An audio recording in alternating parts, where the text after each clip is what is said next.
Hello, jazz fans and friends. How in the world are you? Tom Manuel here, president and founder of the Jazz Loft in Stony Brook, New York, the East Coast premier venue for all things jazz. Here we celebrate and preserve 6,000 square feet of archives on exhibit. We have a performance space that boasts some 160 plus performances a year, showcasing all genres and styles of jazz. And we have a wonderful education program that's teaching youngsters about this incredible music that was and still is very much so the soundtrack to America.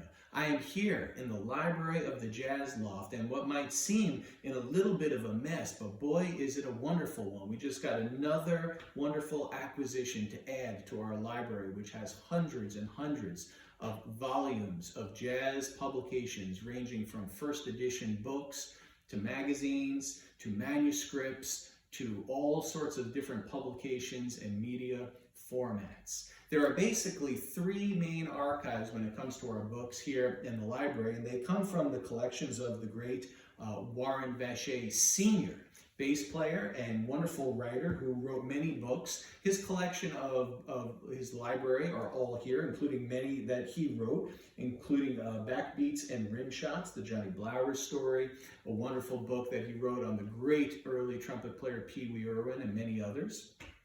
The other third of the collection comes from a dear friend of mine who was a recording engineer at Columbia Records, Doug Pomeroy, and that is what we are in the midst of now, is the wonderful library, over 100 books and publications that were donated to us just recently by Doug. And those include some wonderful things like original Jazz Esquire yearbook magazines from the 40s, some European publications dating back to the late 1940s and early 50s, many first editions, downbeat metronome magazines.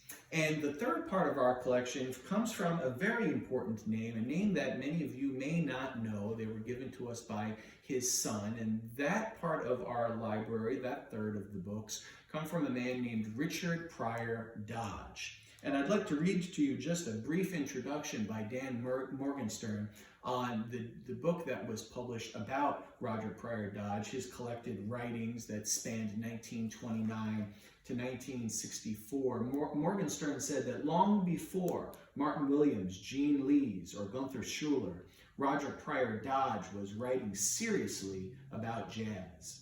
A ballet, vaudeville, and jazz dancer, Dodge turns to his critical attention to the music in the 1920s, helping to build the respect jazz has long since achieved. This was really the first time that all of those collective writings were put together, and we are so honored to have this wonderful resource of library materials, a wonderful collaboration of the lifelong collections of the great Warren Vacher Sr., Doug Pomeroy from Columbia Records, and Roger Pryor Dodge.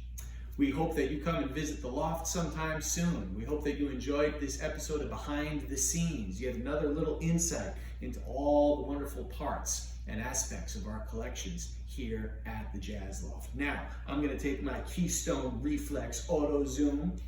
I'm going to wind that up, and I'm going to just continue taking the tour here after I get this in focus and go here and just archive a little more, y'all. So thanks for joining us. We hope to see you soon.